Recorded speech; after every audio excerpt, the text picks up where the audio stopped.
it is a thing of engineering wonder. It's just it looks heavy and... It's just incredibly over-engineered. Yeah. And again, look at all the inspections. I feel the weight as well. Yeah, yeah. Oh, okay. Okay. That's incredible. Wow.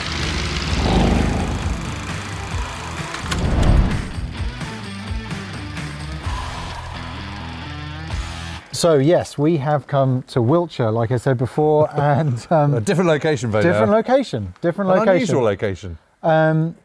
James Holland, historian, has said he would very kindly show me all the objects he's collected over the years, all the objects related to World War II. We went to your study, we went to your dining room. Shed dining room. We've looked at some objects. Jim. And then you said, come to the lockup. Yes.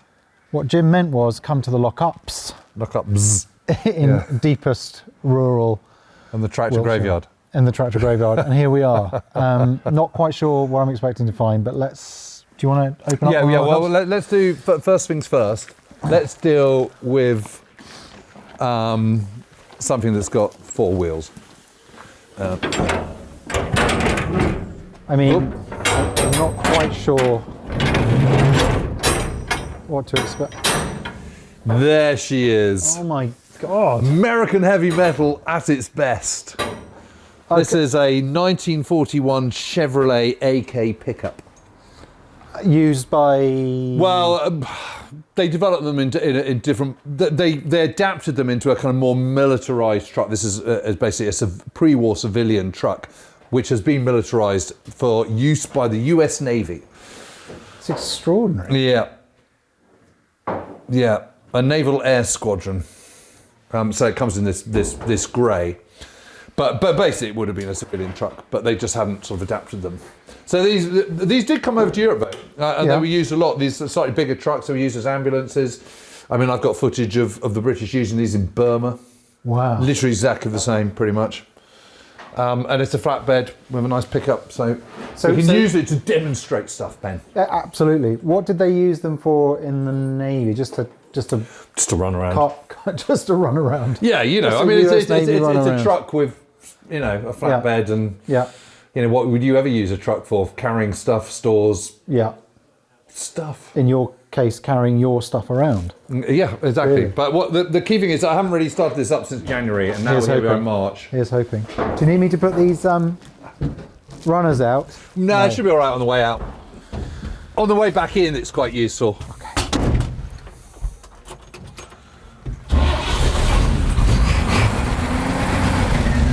First time.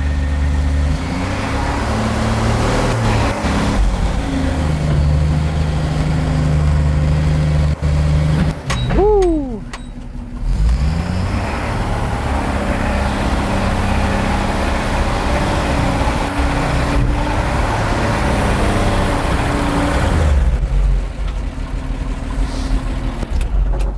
There you go. Fabulous. It's nice, isn't it? Yeah. What do you have to tax it? You have to tax it, but you don't have to pay to tax it. No. It's very satisfying because you go on the DVLA website, and it says there will be no charge. Very good. That's always quite good. You know, and insurance is cheap. But then on the other hand, the petrol for it isn't. Yeah. It's definitely on the thirsty side. I imagine so. Is NAS Banana River so Naval Air Squadron Banana River, that's in Florida. Okay. And that's the early war naval symbol, which went out with the dodo at the end of 1941. Incredible.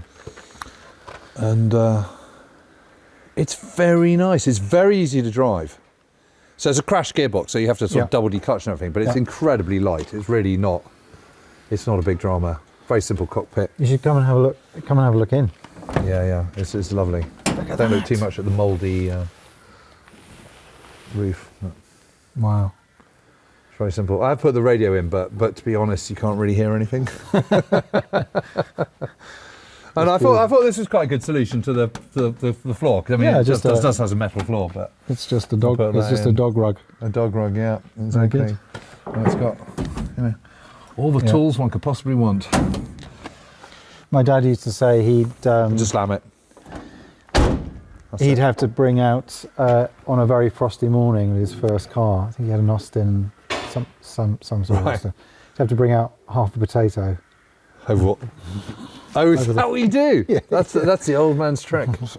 That's fantastic. I didn't know that. It's great. It's really, really, really good fun to drive. And you know, I can take this into town and park it up and stuff. And when you say into town, you mean Salisbury, not into central London? well, I could take it in central London, but presumably Ules wouldn't be too happy with me about that. Yeah, Ules would not be. But it's very simple, very straightforward. So this is six. This is lock-up number 1. What's in lock-up number 2? Lock-up number 2. This is the original lock-up. Okay. And this is where I have all the books that don't fit in my study. What? And I have my ever-expanding collection of ephemera. Good heaven. Yeah, no, it's all a bit mad. And I mean, you know, the trouble is, no sooner do I get it all organised, yeah, then it then gets disorganised again. So, you know, this is... I think you might have a jacket problem. Yeah, possibly. This is quite good. This is a RAF one, and this is a May West. This is a life jacket. Wow, look at that. Yeah. Original with the original painting on the back. These two are quite special. This one's a Polish one. So this is US Polish 2 Corps that fought in Italy. Yeah. And you know, there it is, it's got Poland on the side. Yeah. It's pretty good. Medal ribbons, everything. Yeah, it's absolutely amazing. And then this one's really special. This is the Royal Army Chaplain Department, and that's an airborne one. And where did you pick these up? Where do you get them? You know, on the dark web. Jim always says this. Well, you know. No, I don't know. Well, once people know that you're kind of in the business. Yeah, sure. Hello, mate. Charlie here. Jim, are you in the business for a few Battledress? Yeah. Could be. Well, I've got a really good Royal Army Chaplain Department. I know. Really, how much do you want for it? Well, you know, you're robbing me, but I'll give it to you for, you know, X. That's amazing. Yeah, this one honestly, I can't remember where I got that one from. This one, honestly, I can't remember where I got it from, but, you know, that's quite good because that's got an MC on it. Wow. Yeah. It's pretty special. So, and it's got his name in it as well. Good heavens. Have you ever looked them up? And yeah, I can find it. There you are, JCH. Oh. I think this is a Normandy one. Do you know what? I think you'd probably be able to. JCH. Yeah, I think he was. You know, I think he was 6th Airborne. I think I did look it up, and I think he was in Normandy. A major in Normandy. Yeah. Who's got the MC. But again, what I love about these is you know, the thing about the Battledress. Yeah. Is they're so simple. And the principle behind it is that trousers in those days come up to your navel. They come up to your belly button, effectively. Yeah. So what's the point of then having a jacket that then comes down halfway down there? You're basically wasting a foot's worth of wool that you don't need. Yeah. So again, it's this pragmatic thing. And the other thing is that the new army that was emerging in the end of the 1930s and was going to be ready for the new war. The plan was to keep it small, but keep it 100% mechanised. And so if you're getting in and out of vehicles, you don't want flappy bits of jacket, which is another reason for keeping it short. So again, I was saying that, you know, when we were talking about the gas mask case, I was saying that, you know, the whole point was to sort of look at Britain as a warfare state, look at it pragmatically. Yeah. This is pragmatic. So it's got very wide, lots of give in the arms. So if you're sort of crawling underneath wire or fence or whatever, or with your rifle, you can do it. It all fits in very neatly. These buttons are so that button fits into the button at the back of your trousers, so it all fits together. That's incredible. And then you have the canvas webbing, not leather, because it's cheaper and doesn't rot and stuff so easily. And it actually all sits very, very comfortably. Wool is fire resistant. Yeah. It's also very warm. And although, you know, you think, oh, that's a bit scratchy. Actually, I mean, I've worn them enough. It's much more comfortable than you would imagine. Have you worn these over like a day or a couple of days? I've done a 15-mile march in full kit. In full Battledress, like full Battledress with all the webbing, and we took it in turns to carry the Bren Gun around. We all had rifles and full packs, and it was fine. Was it a warm day or was it? It was a medium spring day. It was all right. So you get this, and actually, I'll show you a German one. This is the Feldbluse. And the interesting thing about this is that this is just so much nicer made than the Battledress. I mean, if you look at the very kind of rough stitching there, I mean, that is. Yeah, my God. And then look at that.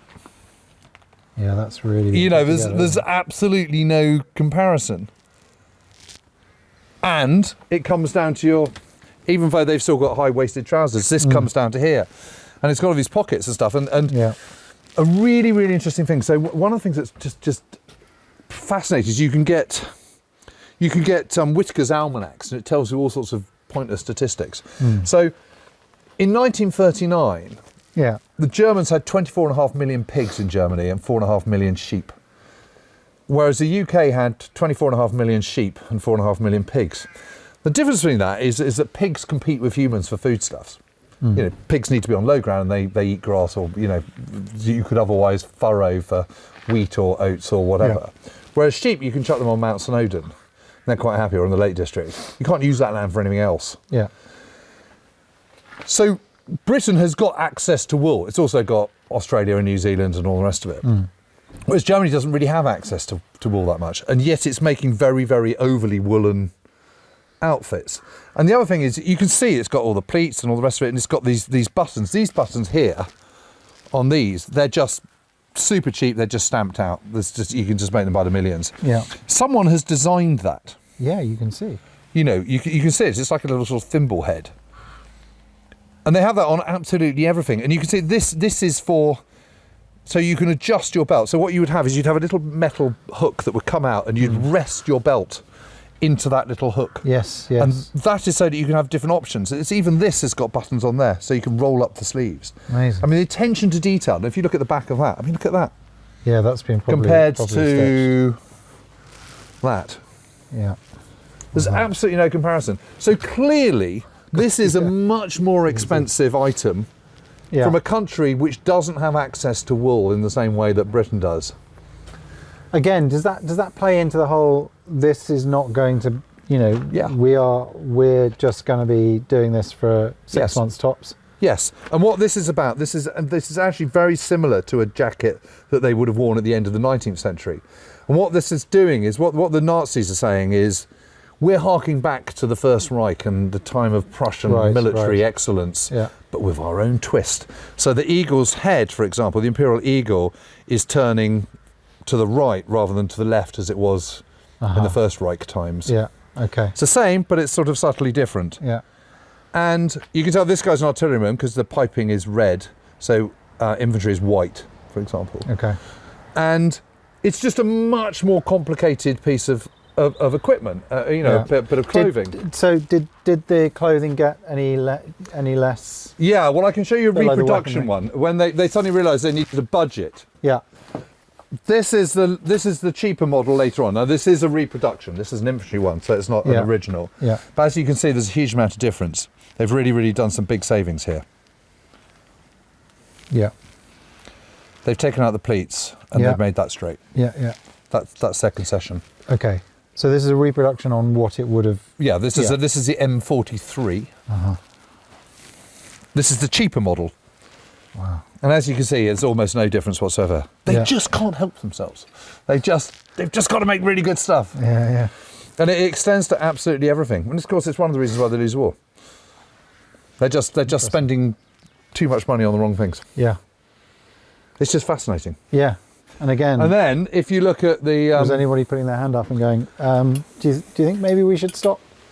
Well, quite. Hold on a minute. This is the one. So this is an original M1941. This is a standard American jacket until the latter end of 1944. This is what they went to Normandy in. So serge lining, light poplin. This was known as the Parsons jacket because it was designed in 1940 and trialled by the 5th Division, which was commanded by Major General Parsons, James Parsons. That's why it's the M1941, field jacket. But it's known as the Parsons jacket. And where did you get this?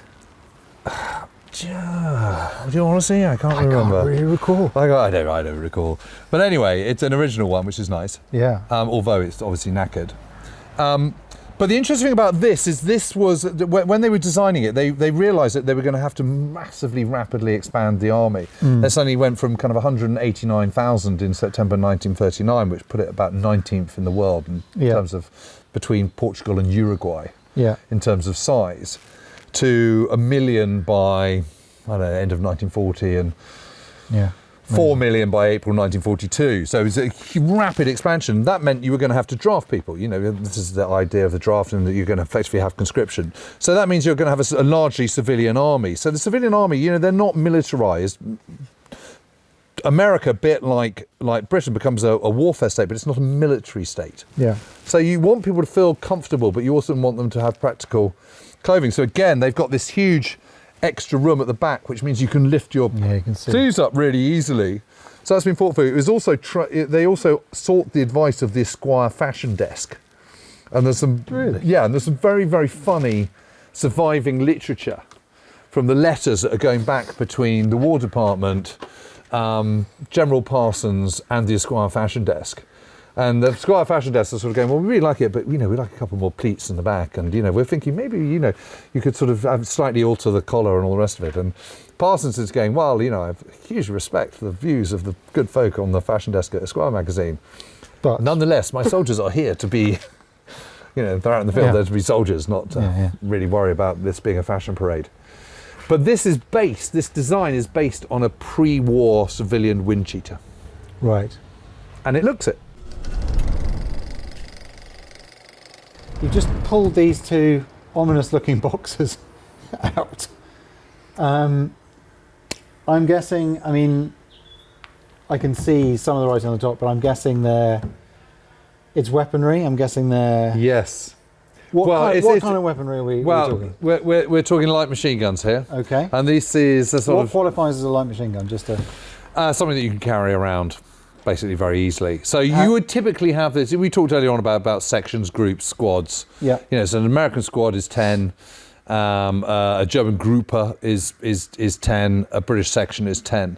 So it's 10 men, and the key weapon in that 10-man section, group, squad is the light machine gun. And the Americans had a bar, a sort of Browning automatic rifle.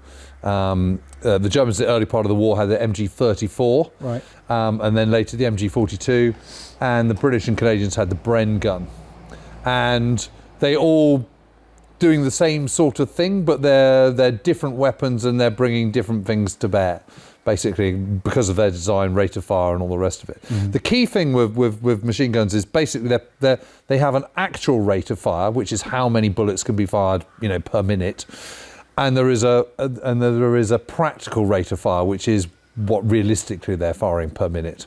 And how does that vary? What are they? Well, so for example, the MG42, which came in, as its name suggested, in 1942, had an actual rate of fire of around 1,400 bullets per minute, right, which is 23 per second.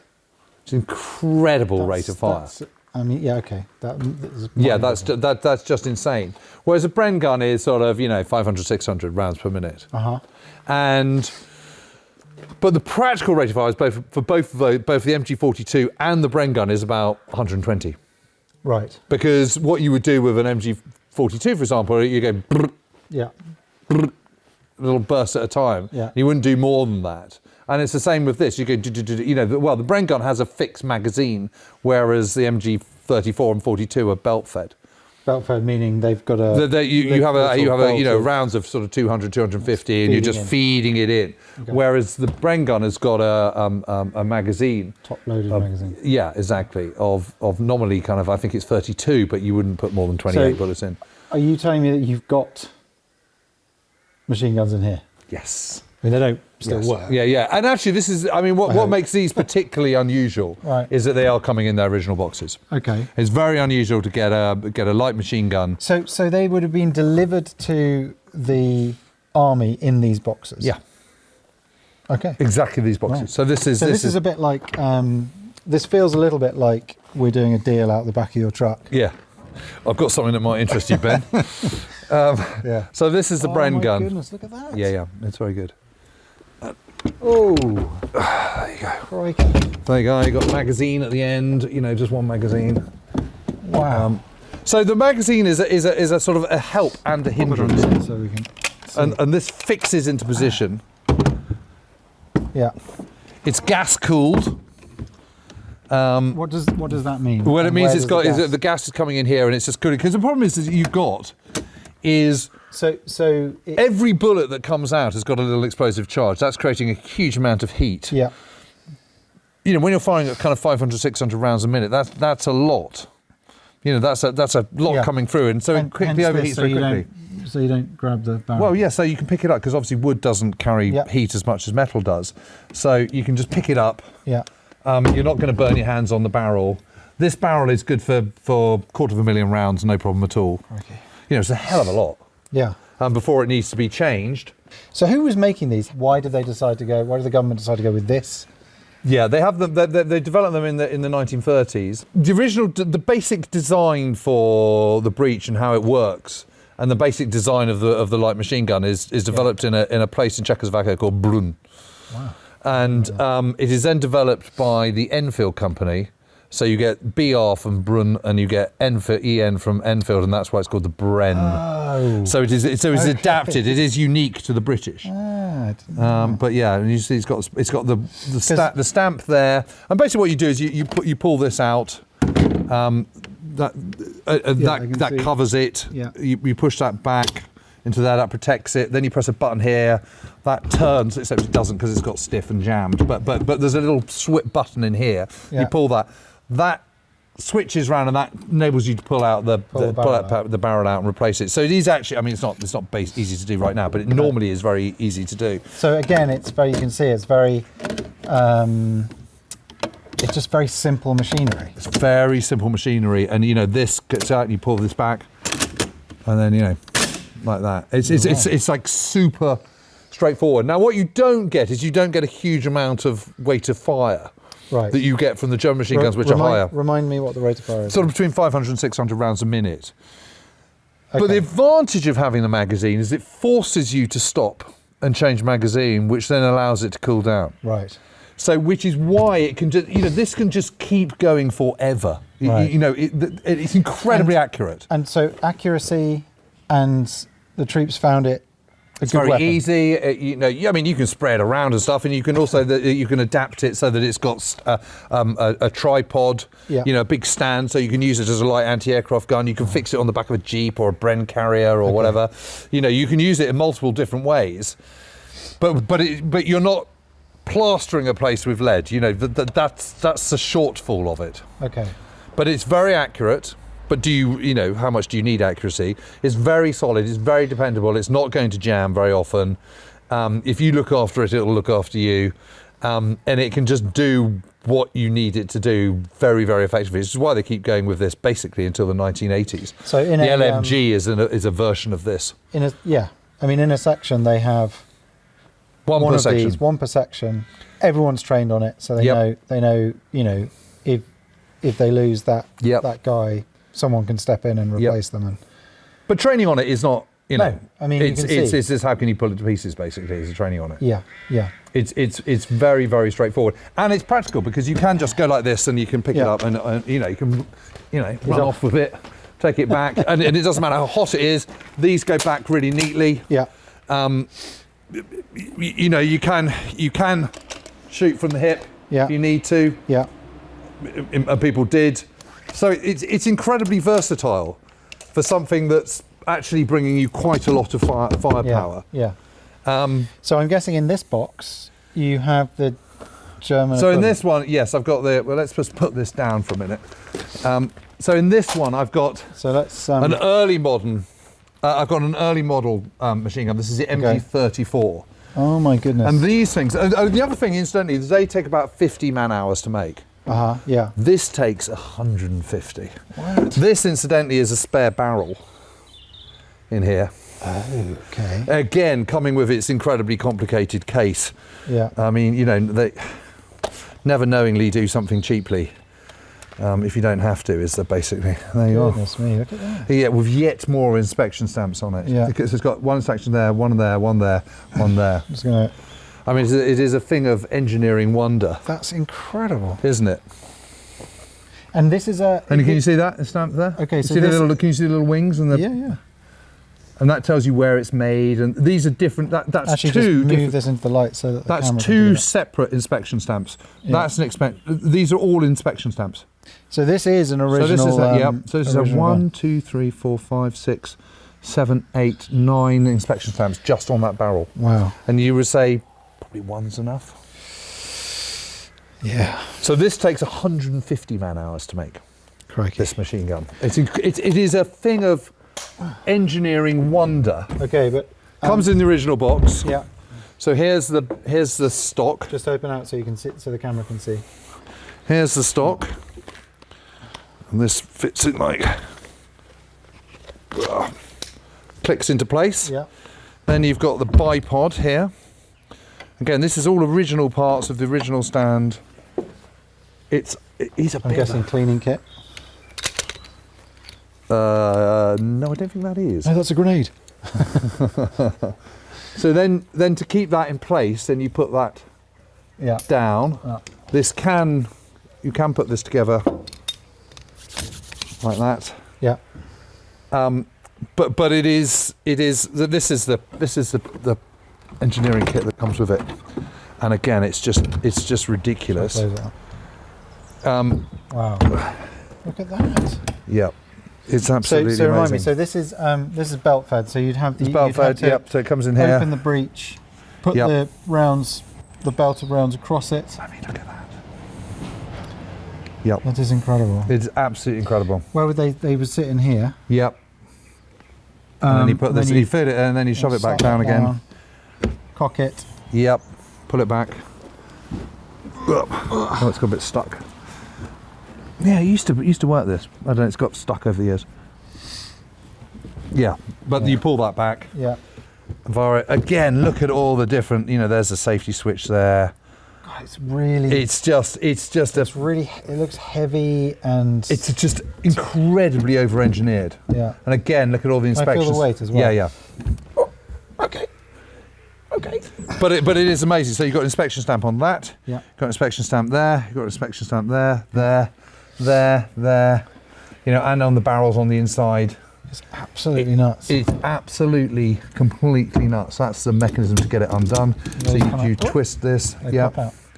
And look at all the working parts in that. Yeah. I mean, look at that. It's just.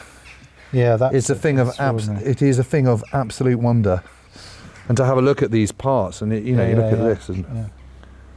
look at that. Gosh, that is just. I don't even know what that's for. Well, it's to feed the bullets in. Oh, okay. I see And you. they're going like that.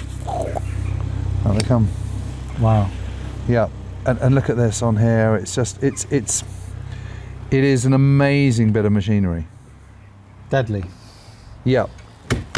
but not accurate. Well, less accurate than a Bren gun. It's about spraying, and the MG42 really is a beast. Yeah. But I just can't get over all these. I mean, Yeah. it's this. The Germans have this understandable reputation for engineering excellence. I mean, this perforated shield around the barrel is just purely to try and cool it down. But of course, it's not doing a lot. It's fair to say.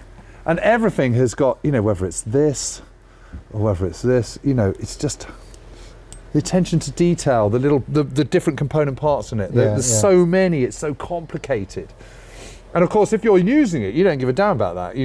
All you want is a good machine gun that's going to work. But if you're trying to run a war, you've got to think about all these things. Yeah. And that's why General Georg Thomas, on December the 4th, 1941, is saying we've got to make less aesthetic and complete weapons. And what he's saying is, we've consciously been making things which are works of art.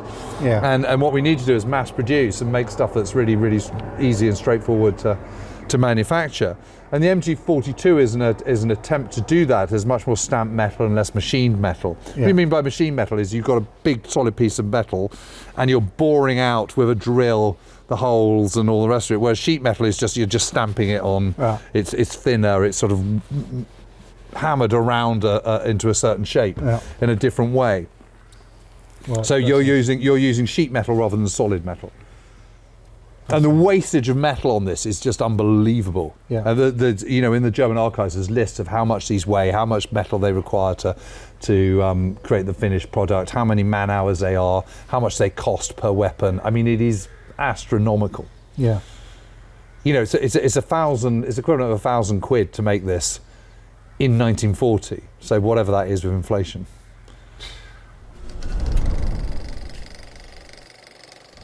I noticed this on a shelf. I don't know what it is, please. Well, I think this is one of the most consequential pieces of war ephemera I've got, actually. It's not really war ephemera, this is peacetime 1930s. As you can see, it says Deutsche Kleinempfänger 1938. Okay. And the Nazis were just the masters of propaganda, as we know. Yeah. And by 1939, there were more radios in Germany per person than any other country in the world, including the United States. That's interesting. It's very, very interesting. That's interesting because you wouldn't think that. You wouldn't think that, but also just drawing comparisons to what we have in our pockets now in terms of phones and propaganda. Well, I think this is like the advent of the iPod. Right. And because in the early 1930s, late 1920s, as radio were coming in, they were huge, great aspirational pieces of kit. Yeah. They were kind of sort of, walnut fronted. They were decidedly middle class. They were fairly large. What the Nazis recognised is that what you needed to do was just churn out the same old stuff over and over and over again. It was Joseph Goebbels was the propaganda chief. His mantra was repeat, repeat, repeat. And it's not constant lectures by Hitler showering people with bad breath and spittle. It's a combination of things. There's even some humour on the Nazi radio channels. There's marching music, of course. There's light music. There's comedy shows. There's news. There's all sorts of stuff. But the subliminal message is all the same. Bolsheviks are bad. Jews are bad. We're the best. We've got to kind of build up and take over the world. The Aryan master race. Blah blah blah. It's the same thing over and over again. Germans are great. Feel proud of yourselves. We're the top dogs. Yeah. And that's the message you're getting across. But the thing that's really consequential about this is not just the propaganda piece and getting everyone to buy into it, because what they did with these is this is 9 inches by kind of 4 inches by 4 inches, Bakelite, super cheap. This is Bakelite is a form of plastic which is just coming in the 1930s. Very simple cloth here. It's a very, very basic radio, and what this means is that everyone can buy it. It's cheap. And what they do is they want as many people as possible to have their own radios so they can listen to this nonsense that's coming out. But even when you can't afford one, they would put them in the stairwells of apartment blocks. They would put them in squares. They would put them in restaurants and bars. It's just, how do we get our information across in the just all the time. It's the same as kind of Twitter now and the campaign before the last US election or whatever. But this has a further consequence, because what the Wehrmacht discovers, they think, well, hang on a minute, radios are that small? You kidding me? Hey, hang on a minute, guys. What we can do is we can create a new thing, a new concept called a Panzer Division.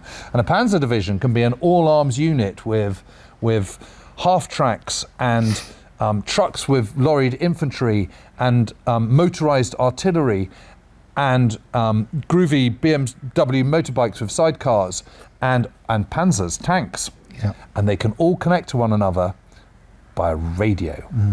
And that's what they have in 1940 for the Blitzkrieg. I would argue that sets them apart more than anything else is that they have this ability to communicate with one another. Right. And the key problem you had in the First World War is you'd have this localized breakthrough. Yeah. You'd go over the top, you'd take over the next enemy, the next enemy line of trench. And then you wouldn't be able to exploit it because you'd run out of steam and you couldn't get the men quick enough into that position because you couldn't communicate quickly enough. Yeah. This changes everything. The small radio changes everything, because suddenly your leading infantry and reconnaissance vehicles can communicate back to the artillery and go, Charlie, or Fritz, we need some 88s on this spot over here. Yeah, no problem. So, Georg, I'm on it. Coming back to this model, this was really a government, like you were saying, a government initiative. It's a government initiative, yeah, subsidised. To say we'll subsidise it. Yep. Because we need to get these into every home. Yep. And so they had the Deutsche Fänger. A Fänger is a radio. They had the German radio, and then they had the Deutsche Kleinempfänger, which is a little radio. Okay. And that's what it is. This is tiny. This is And where did you get this from? Yes, iPod Well, you know, it's interesting you asked me that.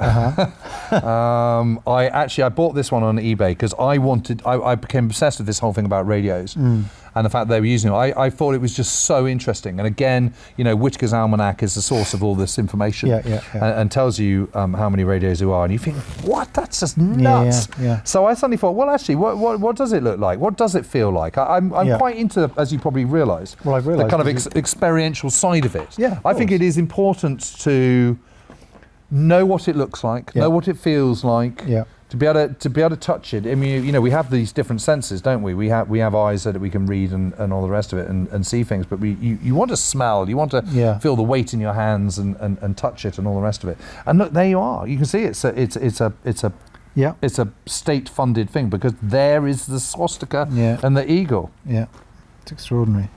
I do think you need to start thinking about opening a little museum where people can come and actually see that I'm being genuinely serious. Because all the things, all the objects we've seen today are extraordinary. And you're right. It's like on your shelf there was a hand grenade. Don't worry, it's not a live. It's deactivated. Don't worry. It's deactivated. But you know, I've never picked one up. Like the shell, I'd never picked a shell up. I didn't know how heavy it is, and you start to connect the pieces that way. You're able to just a little bit more put yourself in the shoes. Yeah, I think the so. People who were there I think it's really important, and it's important to be able to sort of pick up a Bren Gun and feel how heavy it is, or light it is, or whatever. Yeah. There's so much that can be learned from this. But this is one absolutely. I mean, it's knackered and it's falling to pieces. Yeah. Would you ever have it restored? Would you ever restore? No, I think what I'd probably do is I'd start looking around for one that actually works. I don't know. I think the restoration of that, I don't know how easy it is. It's probably fairly straightforward, isn't it? But I think this is actually one of my favourite pieces because I think it tells one of the most important stories, and that is how it's a combination of how Nazi propaganda was spread and how people started to believe it. And, you know, if you say something enough, people do believe stuff. Yeah, you know, natural state is gullibility. Can't imagine that happening nowadays. No, you just can't, can you, at all? Yeah. And then the second thing is the consequence that has for the Wehrmacht, and then consequently what that does in the Blitzkrieg years at the start of the war. Yeah. Fascinating. Yeah. You know, the French army of 1940 doesn't have many radios. British army of 1940 doesn't have many radios. Yeah. So what happens when the Germans invade France and the Low Countries is the French cannot respond quickly. They've got more troops, they've got more tanks, they've got more artillery pieces. They can't respond, and so what the Germans are able to do by being able to organise themselves and being in communication all the time, they're able to swamp the French and take them out in penny packets, take them out in small pieces at a time, one after the other, and that's how they, you know, it's one of the major reasons why they lose in 1940. Yeah, so it's fascinating. It is, yeah. Well, thank you for showing me all these bits and bobs. I say bits and bobs, these incredible objects that you've collected over the years. It's been a lot of fun. I guess we'll come back and do some more. dig into that. Do the bits that we didn't get. Yeah, exactly.